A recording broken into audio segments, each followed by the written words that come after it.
Hey there, amazing artists. I'm Sanfisha, and welcome to our drawing corner. Today, we're diving into the adorable world of puppies. If you're ready to unleash your creativity, grab your pencils and let's get started.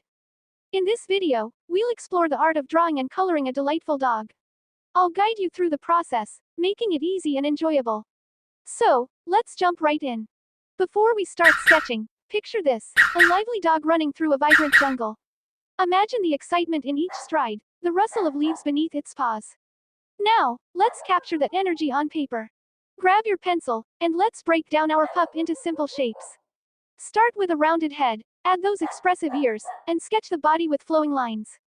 Follow along step by step as we bring our furry friend to life. Now comes the fun part, coloring.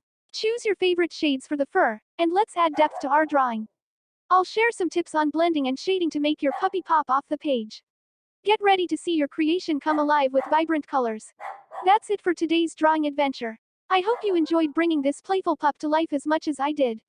If you found this video helpful or simply had fun, don't forget to give it a thumbs up. And of course, if you want more creative content, hit that subscribe button. Stay tuned for more art-filled journeys. Until next time, keep creating and keep smiling.